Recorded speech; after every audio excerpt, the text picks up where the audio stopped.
So, kumulo na. Kulo na. Check muna natin yung ating mga gulay.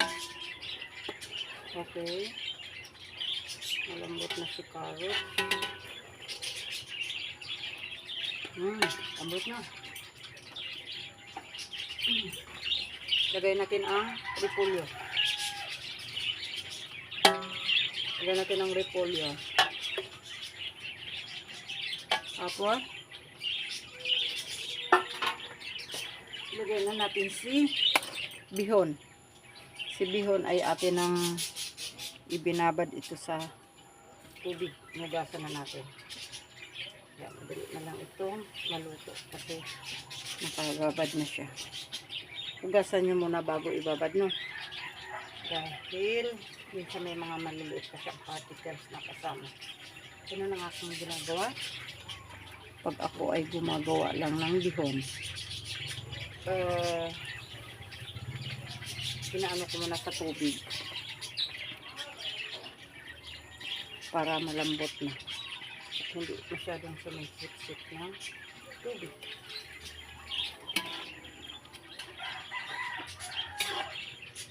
Halo-halo.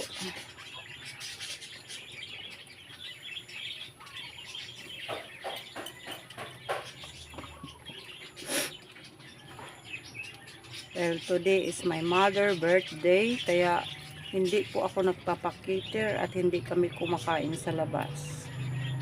Ako mismo ang nagluluto sa aming kakainin mamayang gabi. Kami ni husband nagtulungan kami. 88 years old na siya ngayon. So, ito for the first time akong magluto para sa kanya. Actually, hindi talaga ako mahilig magluto dahil consume time. Pero dahil kaarawan ni Mother, kaarawan niya today, so ito, magluluto ako para sa kanya. At syempre, may kasamang pagmamahal, no? Pag nagluluto ka ng may kasamang pagmamahal, masarap. Masarap siya, friends. Pero ginawa ko siya ng may kasamang pagmamahal. So kung napapansin nyo, wala akong mga nilalagay ng MSG, no? Hindi ako gumagamit ng MSG. Ang aking ginamit ay natural lang na pangpalasa. Ang mga sarili kong gawa. Nung nagpalambot ako ng native na manok, yung iba itinabi ko ang sabaw noon. At yun ang aking gagawin mga pang sahog sa mga ganitong luto. Or sa ibang putahe. Para lumasa. Malinamnam siya. So, marami-rami na rin to. Marami-rami din tayong mabibigyan na nito. Kasi ilan lang naman kami kakain. Kaunti lang naman kami. Ito ang ating bihon. Marami pang tubig. Pero okay lang. Ano pa naman ang bihon? Ilaw pa na. Huwag mag-alala nga marami pa ang tubig. Kaya ilaw pa ang bihon. Sisip-sipin din ngayon. So, ilaw fire na lang natin. Yan ang problema pag sa kahoy. Hindi tayo maano. Parang ang hirap i-adjust ba ng apoy. Alam mo yung gano'n.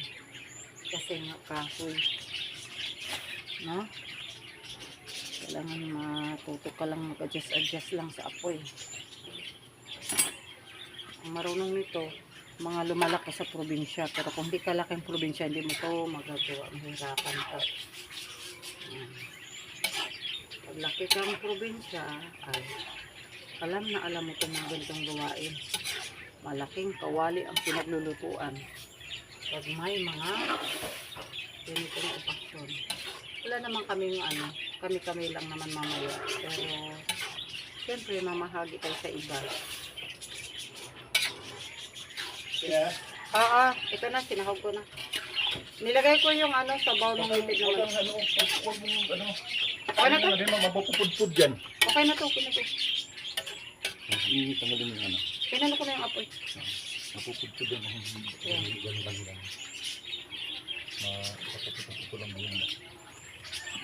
Bigay mo sa akin yung panghalo sa ano, sa bihon na yung parang may ganun. Ang lasa na natin. Okay na, tinis mo na. Masarap na siya, masarap. Takpan mo sana ng ano. Walang ano.